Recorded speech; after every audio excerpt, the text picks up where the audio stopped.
Good morning, everyone, and thank you for joining us for this Women on Wheels presentation. Thank you particularly to Astrid, who's come from Holcim and is the person who's leading their campaign on this. It's going to be a really interesting discussion. I know that Astrid talks to me about this all the time. She's completely inspired by the benefits that you can get through increasing women working in different areas and particularly with health and safety and logistics. So yeah, it's going to be great. We're going to start with Astrid telling us about the campaign. Then we'll have a bit of a fireside chat, and then we'll finish with a general opening the floor to everyone so that you can ask questions. There's not many people on the call, so what we'll be able to do is allow you to actually put the questions yourself rather than just typing them in Q&A. So if you just want to raise a hand or type questions in Q&A, then I'll know to come to you and unmute you at the end. But yeah, welcome everyone, and let's go for it, Astrid. Yes, thank you so much for that kind introduction, Alison, and it's a pleasure to be here. If I maybe can start by introducing myself. So my name is Astrid van der Burg, and I'm the head of road safety at Holcim. I'm originally from the Netherlands, and I went to university there. I've always worked in logistics, and after some 20 years in the UK, doing jobs ranging from being a transport manager to a driver and a dangerous goods safety advisor, I moved to Switzerland in 2015, where I worked for a large logistics organization as their global dangerous goods manager, and then I joined Holcim in 2019. And in 2021, I became their head of road safety. It's a pretty cool job. For those that don't know Holcim as a company, Holcim is a global leader in sustainable building solutions with a net sales of about 27 billion francs in 2023. We have just shy of 65,000 employees, and who are all on a mission to decarbonize buildings and improve living standards. From a road perspective, we deal with roughly about 180,000 vehicles globally on an annual basis. So, you know, as a road safety manager, it's keeping me pretty busy. Now, on those 180,000 trucks, of course, we need to have drivers. 95% of the transportation services that we use is contracted out to transportation companies, logistics service providers. And there is, of course, you know, a lot of men working in that industry. And that's something that, as a company and myself as well, we're very keen to change. So we created our Women on Wheels program, and that's what today is all about. So I hope you enjoy it as much as I've enjoyed creating it, and of course now leading it and further developing it. I'll do a very short presentation, as Alison said, and then we'll have a bit of a Q&A, a fireside chat, and hopefully we can engage all of you into that conversation. So please don't be shy. So let's start at the beginning. As a company, we are very keen to increase our diversity. Even the cement industry, where, you know, of course, the core business of our company is a very male-dominated, industry.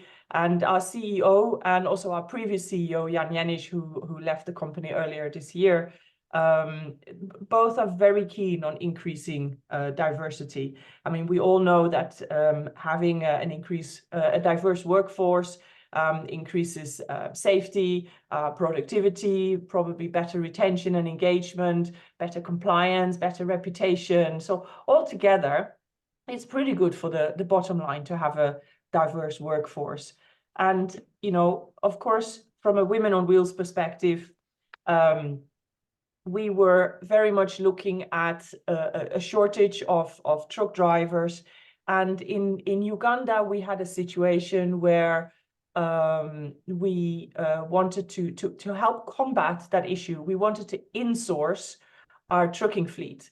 And we went to a reputable truck manufacturer who said that, yeah, sure, Holcim will give you a good deal on your trucks, but we want our trucks to be driven very safely because we are new in this country, in Uganda at the time, And so we want our trucks to be flagship trucks for an organization such as yourselves. And this is where the idea was born of having maybe women behind the wheel, which was completely unheard of in Uganda at the time. The fleet in Uganda currently consists of 55 trucks, as a core fleet, and then there are additional trucks that are hired on a as required basis. But those 55 trucks, there are 36 female truck drivers driving those vehicles, and every time there's a vacancy that becomes free, it is backfilled with another female truck driver. It's a real success story that was born there, that was picked up by our former CSO. And we felt that, wow, if it's so great in Uganda, why not create a global program out of this? It works. Customers loved it. They were ringing us up and saying, like, can you bring us another delivery, but please can you send us that female truck driver, because it was great to deal with her. We noticed as well that from a safety perspective, we suddenly had fewer accidents. There was less fuel that was being used. We felt like, wow, can we not replicate this all over the world? And also, external statistics from the World Health Organization also show that men are much more likely to be involved in a road crash than women are.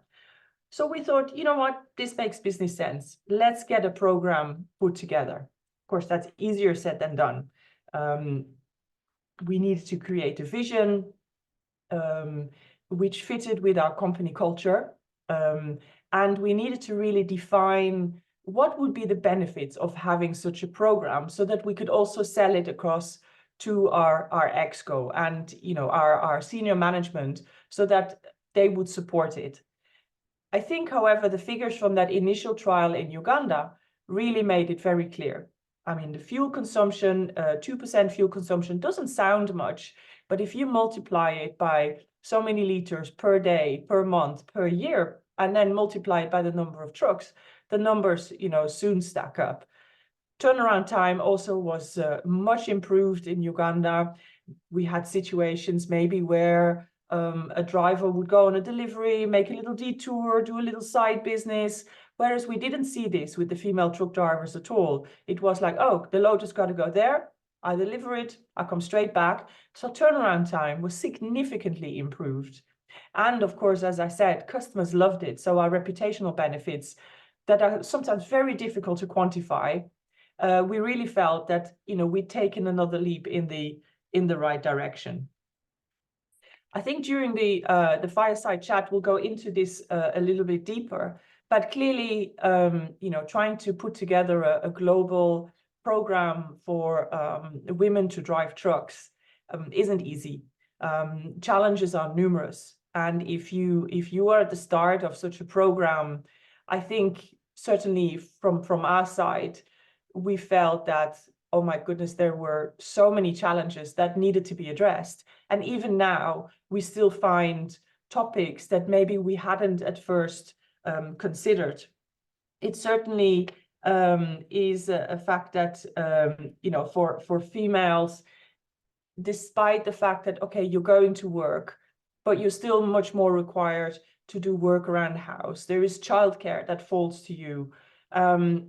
Safety is clearly a topic that needs some very special attention.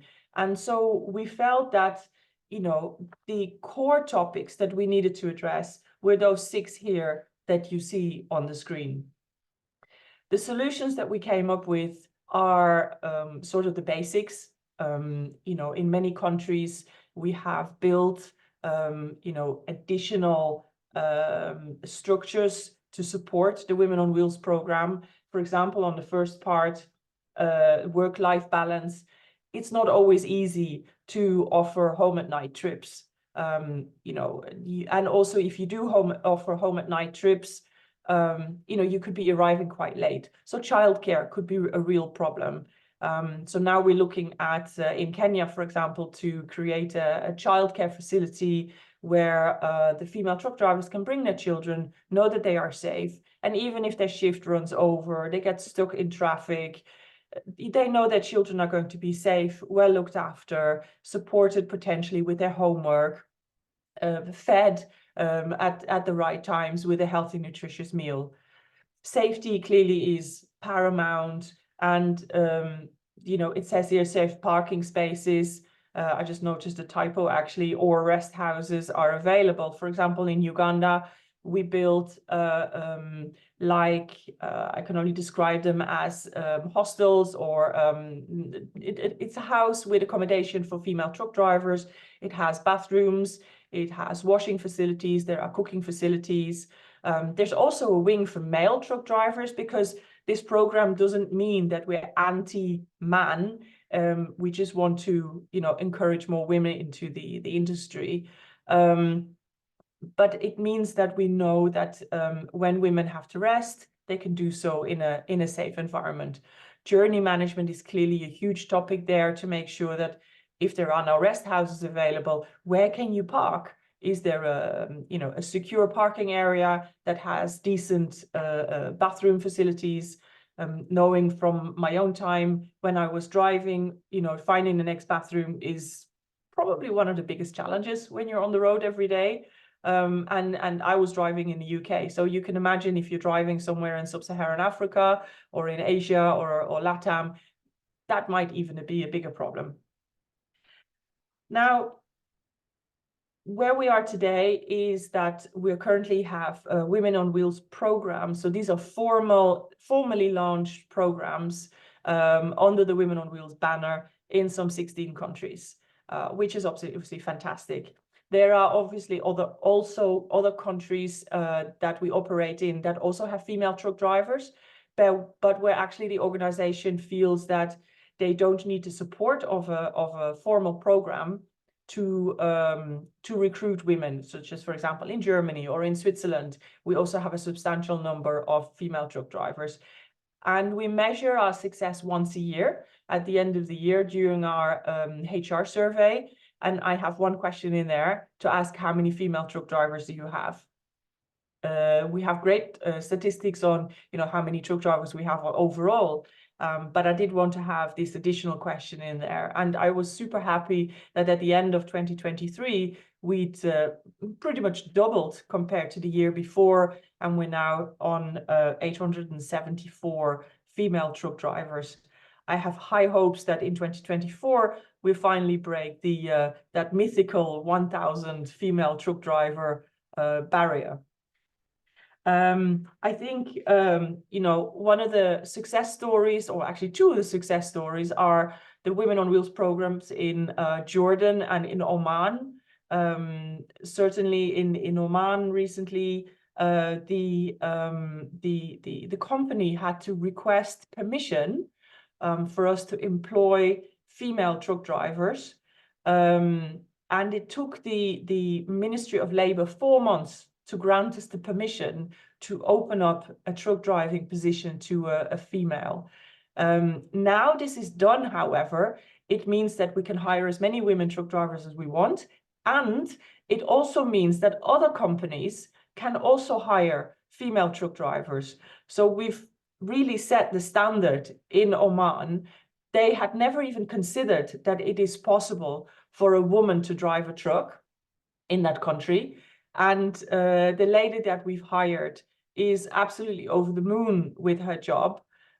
She loves truck driving to the point where we feel that the next step in the program there is to recruit other women and to have this lady trained as a truck driving instructor, a trainer, so that she can train these ladies, but also become their mentor at a later stage.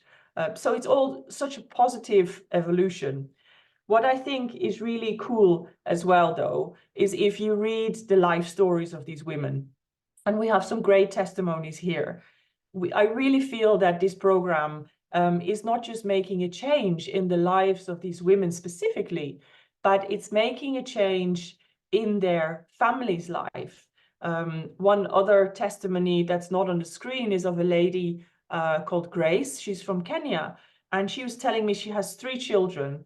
The first one is at university, the one is on middle school, and the younger one is just about starting primary school. But she was so proud to tell me that because of this job, she is financially independent and she's able to pay the school fees for all three of her children herself, which means that they will have a better future. And again, it's paying it forward. And I absolutely love that, because I think it's great to have a diverse workforce. It's great that it's great for, it's good for us as a company, brilliant for our reputation. But for me, the best thing is to hear these stories and to know that we are changing lives of so many people through this program. We have, for example, Alicia here on the left-hand side of the screen, who is also a great ambassador. And with her help in Argentina now, we're setting up a program together with the university they've created a course, so like similar to a college course, where women can subscribe, they can follow the training course, and then under her guidance as well, there's a mentorship program to help them gain their first experience as truck drivers, and then they can go out on their own. It's from my perspective, I'm super proud of it, and of course I'm now really excited to start the fireside chat with Alison, and I hope that we can also encompass some of the questions that you may have. Great. Thank you very much, Astrid. That's some really inspiring stories there, the examples that you're giving. It's a great scheme. But still, when we think of lorry driving, we're yeah, there you can see me now. Hopefully I won't blur too much. It is generally what we think of as a male profession. And I was just thinking, if I was a female and I was thinking, would I like to do this? What would be the questions going through my head? What might I be concerned about?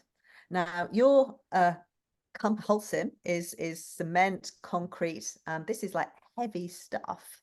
And when we've always had deliveries, there's quite a lot of manual lifting involved with it, physical, demanding work. How are you working with that so that women are able to do similar to men, or removing the physical demands of it? Yeah, so I mean, we like to think that in this modern day and age, particularly when it comes to concrete deliveries and concrete pouring, there are new methods, there are new technologies on the vehicles that will make it a lot less physically demanding. For example, the chutes used to be steel, but you can also have them made out of a heavy-duty plastic, for example. So it's easy enough to install the chute and operate it even as a female. I also remember 20 years ago, it used to take a lot of muscle force, for example, to turn the wheel of a truck. But now, trucks have power steering, and it becomes much easier to drive them. I mean, we don't advocate drivers unloading vehicles themselves when it comes to, for example, cement bag deliveries. The bags are 50 kilos each. That is not ergonomically responsible.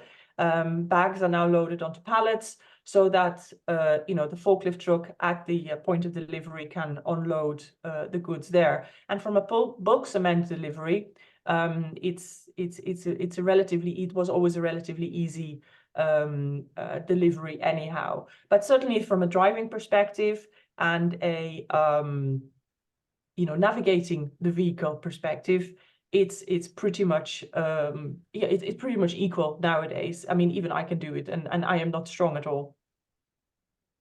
That's really great, because manual handling is something that I think every organization is having issues with. So it's great to hear that where it's quite an extreme. Exactly. I mean, of course, you need to think about it, and you need to think about it, and you need to be sensitive to that issue so that when you do set up a program like this, that you consider this and make sure that, okay, let me have a look at our vehicles. How is the setup? Do I have the types of vehicles where a woman can operate the equipment that's on the back of the lorry? even from a stature perspective, some trucks you can, for example, if you're not 6 foot tall, then it might be difficult to reach the pedals, for example. And some trucks, the seat adjusts more, and other trucks, the seat adjusts only just a little bit. So clearly you need to be sensitive to those types of topics and investigate it before you put a woman into the truck. Yeah, that's lovely to hear as well, because we've been talking quite a lot about ISO systems, and they're always like designed for safety. And it's something that, as a certification auditor, companies used to skip across, but it's really nice to see you like really thinking about that in beforehand. Right, just thinking about where your sites are. So you've mentioned all over the world, and I'm presuming that they can be quite back of beyond. So some real issues on quality of roads and security for drivers. You touched on it, but can you say some more, because it's really quite it sounds quite way out where they're going. No, it's true. It's true. And this is where journey management is absolutely crucial. I mean, journey management is a big part of our road safety program anyway. But of course, add the fact that you might be employing a female driver to the mix. Of course, there's lots of additional things that you need to take into account. I mean, from simple things like I mentioned, the safe stopping places, the safe resting places, and ideally these types of trips where women come home to base at night and can go home. I mean, that is as we all know, elimination of the problem is better than putting in place some remedial actions. But also the rest houses that I mentioned, the bathrooms, the toilets, the en route facilities, but also things like, okay, so if you were to break down with the truck, how do you keep yourself safe? How do you make sure that you can call for help? If you need, a repair on the truck, is it safe for you to do it yourself? Or do you need to create systems whereby there's some sort of call-out service? You have a network of local mechanics that you trust that can go out to the vehicles and assist the driver. Of course, as I said, this applies to male and female drivers. But for the female drivers, I feel we need to, we really needed to up the level of precaution, because there is a much higher potential of aggression and attacks in those cases, particularly in the countries where security isn't so high. There is the potential that maybe the truck gets hijacked or stolen, or it might seem that the female driver is an easy target. So there, we're thinking about lone working systems that should be in place. So all these items, depending on the circumstances of the countries that are operated in, needs to be taken into account.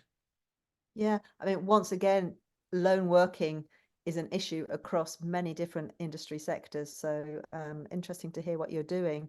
But with the different areas that you're working, are you finding that there's cultural, societal barriers that impact on your program, and how are you dealing with those? Oh gosh, yes. I mean, the cultural and gender bias is huge. Even in Uganda, where the program started, one of our truck drivers, she observed this policeman for several days on the side of the road, and she felt like, what's happening? And then eventually he stopped her, and she thought, oh gosh, I'm in trouble now, right?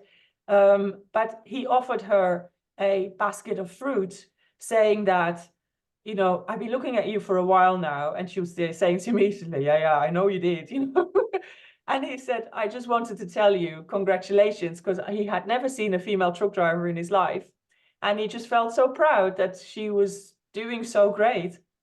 And like one of the ladies in Jordan was saying that she arrived at a building site, and apparently the men actually ran away because they thought, oh my God, how is it possible that a woman is operating this truck? And then when they saw her reversing the truck up to the loading, the unloading area, and they came up to her and congratulated her. So gender and cultural biases, the stereotypes in these perceptions is can be quite strong, because you have this resistance from peers where existing male drivers are maybe reluctant to accept this change as well.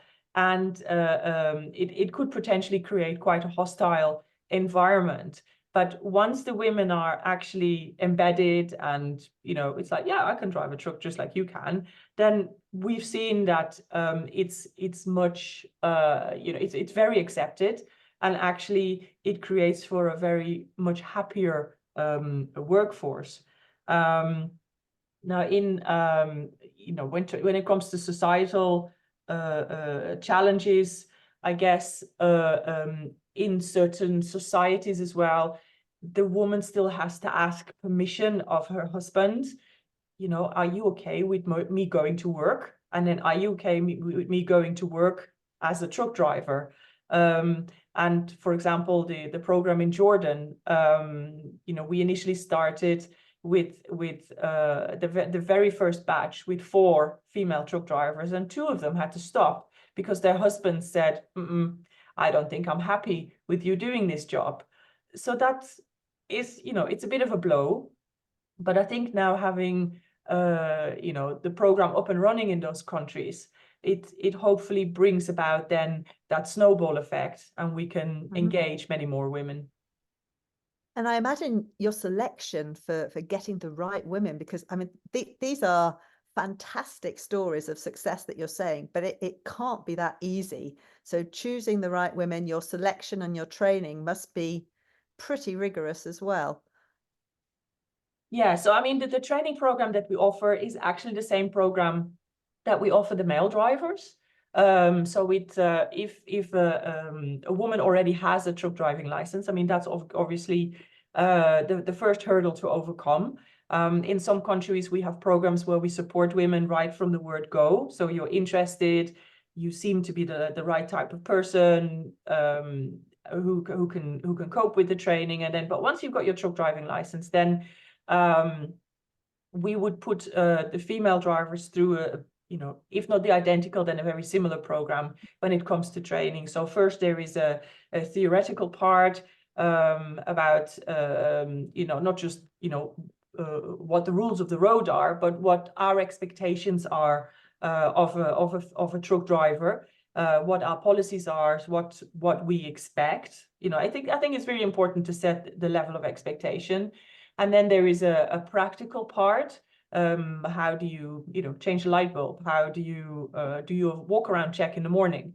And then the third part is the practical on the road assessment, making sure that the right behaviors are displayed, that there are certain topics that for us are complete no-go type behaviors, and ensuring that really drivers specifically know what to do in any situation on the road.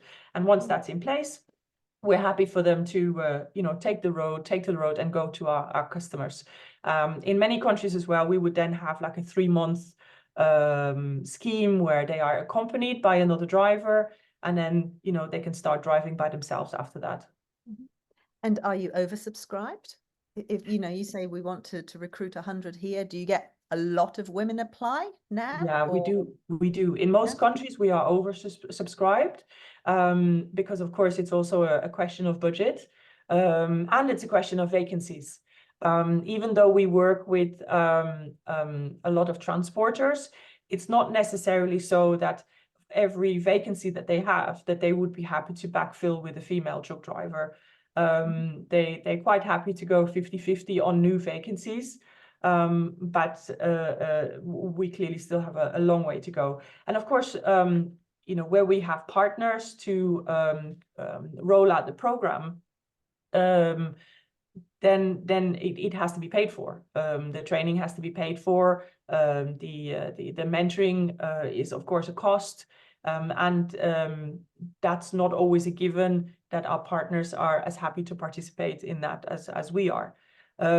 So we can see very clearly the benefits, but there is an investment upfront, and clearly the level of investment depends very much on the country that you are in.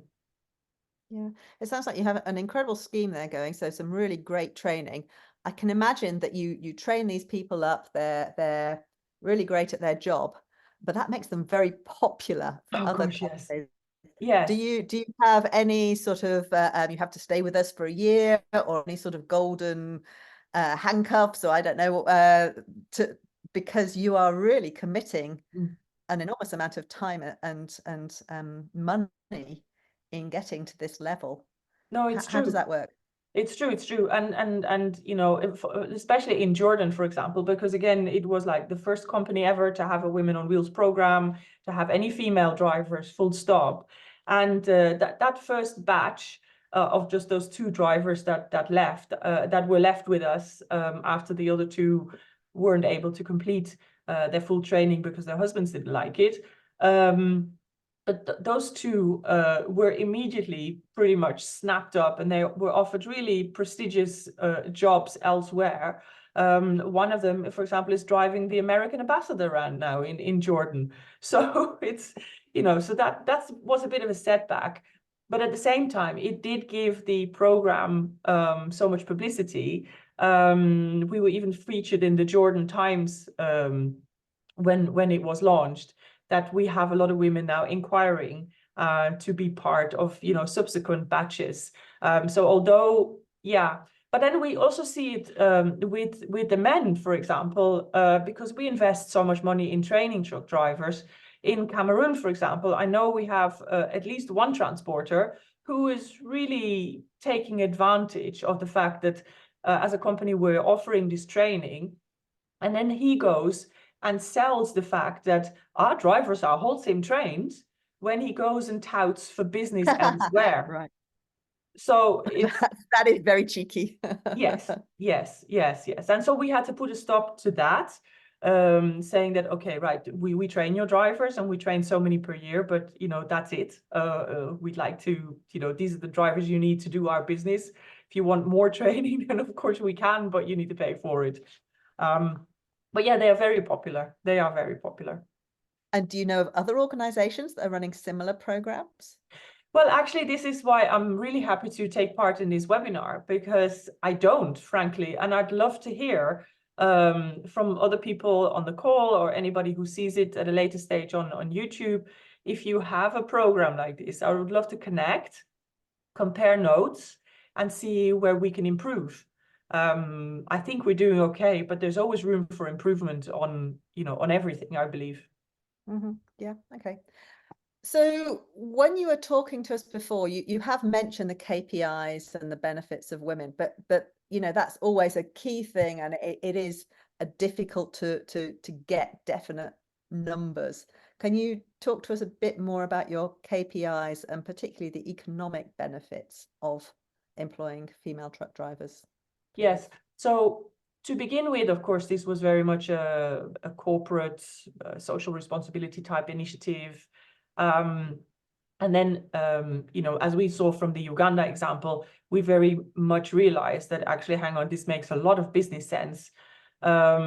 We discussed KPIs for a long time, and, you know, what should we ask for? And in the end, we came right back to where we started. And we said, okay, we're going to monitor. Clearly, we're going to monitor the number of female truck drivers versus the number of male truck drivers. But what we settled on in the end was the fuel consumption. So how many liters per 100 kilometers do your male drivers use versus your female drivers? We also are looking at repair cost, because again, this is clearly monitored on a per vehicle basis. And the last one that we want to see is our safety score. So we have a telematic system, our in-vehicle monitoring system, that measures harsh braking, harsh acceleration, speeding, and hours of service compliance. And in our ready-mix division, it also measures cornering. And on the basis of the driving behavior, it creates a scorecard. So we like to see what the scorecards are for the female drivers versus the scorecards for the male drivers. The initial anecdotal evidence suggests that women are up to 25% safer than men. But we've started collecting these KPIs in an earnest and formal manner in Q1 of this year. So I'm hoping that towards the second half of the year, we can finally have a decent comparison and really be able to demonstrate once and for all whether or not women really are the safer and the more careful, etc. drivers.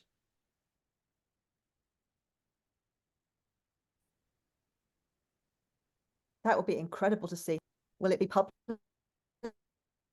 Will it be publicly available? I would like to think. Did you hear that? Sorry, you broke up a little bit, but I think you said whether this would be publicly available.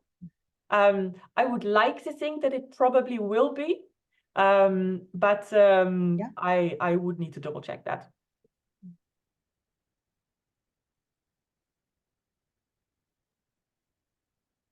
Okay, great. This scheme, can you just say what's the most rewarding aspect of running this for you? So for me, really, it's those, it's those stories, it's those stories from the women, and you hear what an impact you've made on their lives, and on the lives of their families, and how it's affecting the community. So that's, it's just, really that keeps me going. Me as well, just listening to you talk, I mean, it kind of brings tears to your eyes. I don't even know these people, and I can just feel how amazing the transformation must be. So they are really impressive. We have some questions.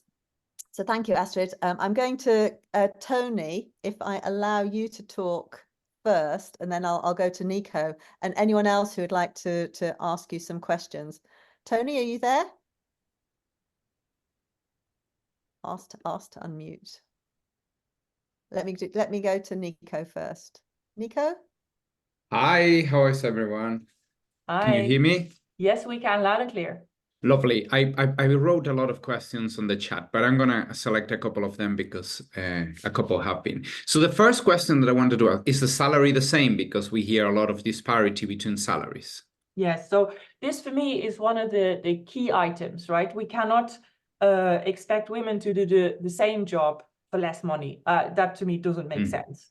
And as a matter of fact, I've encouraged some of the organizations to even consider whether there should be a bonus system in place that will encourage certain more positive behaviors that women tend to display already anyway. Like, for example, the scenario where I mentioned that a woman will go to the delivery point and come straight back rather than stop and maybe sell a couple of bags of cement, or maybe do a little side hustle, etc. So, bonuses like on turnaround time, for example.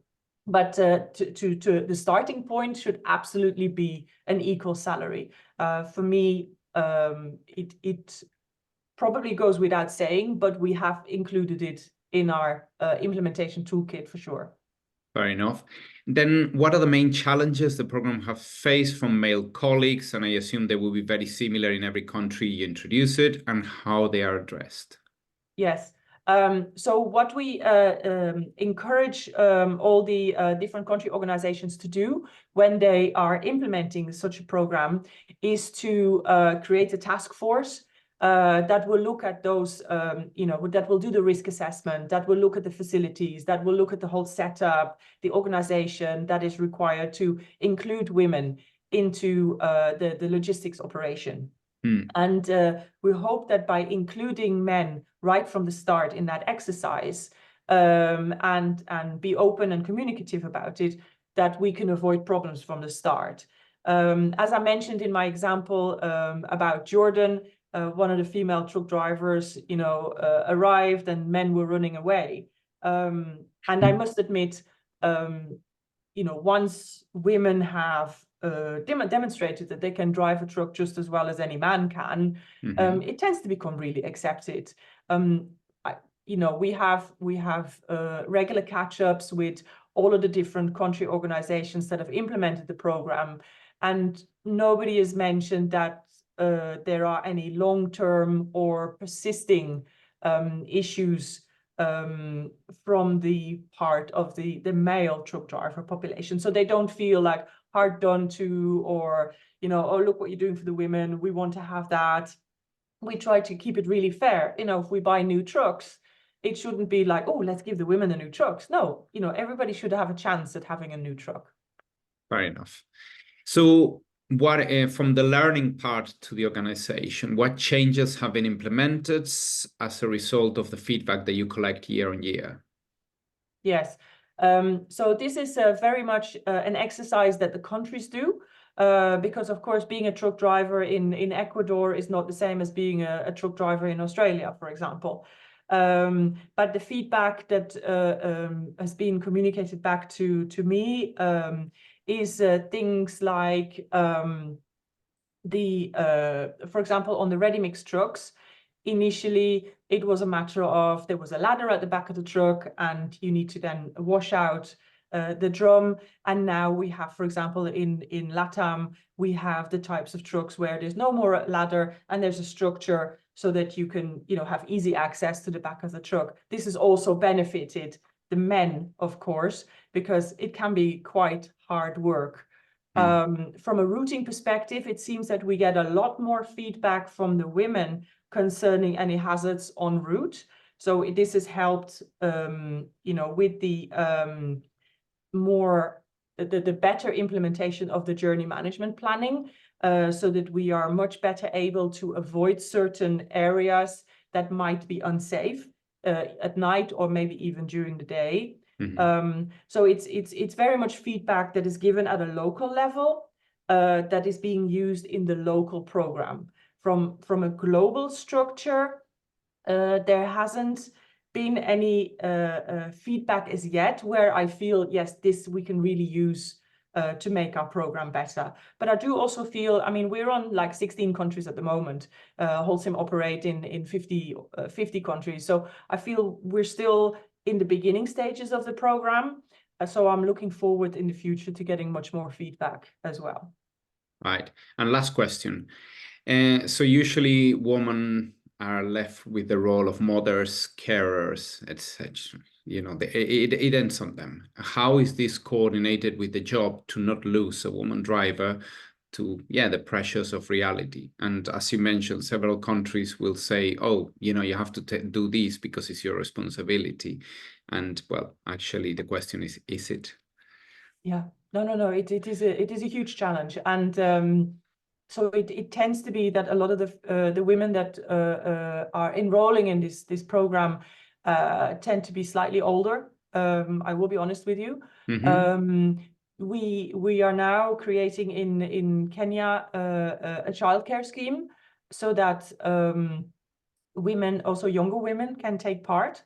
It's really important to us that we remove as many barriers as possible, because I am with you 100%. It does still fall women to do the majority of the childcare, to do the majority of the chores around the house.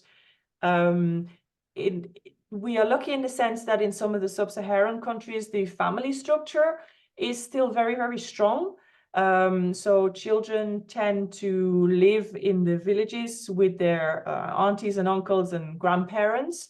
But certainly in the urban environment where we operate more, this is a real challenge, and we're trying to alleviate that by, like I said, the childcare facilities, but also by giving female truck drivers rather the jobs that mean that either they're at home in the evening, or we even have started to offer in the UK, for example, part-time work. So women can work maybe 6 hours a day or 4 hours a day, so that they do one trip and come back and that's it, finished. So there is like a job share between several women using one truck. Brilliant. Thank you so much, Astrid. So you've talked a bit about the facilities that you're offering to women for Women on Wheels, But is this Holcim offering across the board? Are you also encouraging women into manufacturing roles and other roles within the organization, and they will be also offered these facilities and things? So it's maybe it's led by Women on Wheels, but it's targeting across the board. Is that true? Yeah, absolutely. We have other programs as well. For example, women in sales. We have programs about women in women in technology, I think it's called. But it's encouraging women onto for example, work in the lab, working in a production environment. So we have several programs. Although I'm proud to say that Women on Wheels was the first one. But we do, and I feel that once we create these facilities for Women on Wheels, they tend to be used as well by other female workers. And in the future, I hope that we can expand it to the point where we can say, you know what, any Holcim employee or any contractor working for Holcim, do you have, for example, any childcare issues? We can help, so that we can build those facilities and make them available wider. Yeah, that's great to hear the knock-on benefits from it. Yeah, I have here a question from Tony, whose microphone's not working. So thank you for the question, Tony Wood. So it's applicable to both male and female drivers, this question. Are you finding that managing the isolation of tasks as far as mental health is concerned is high on many agendas?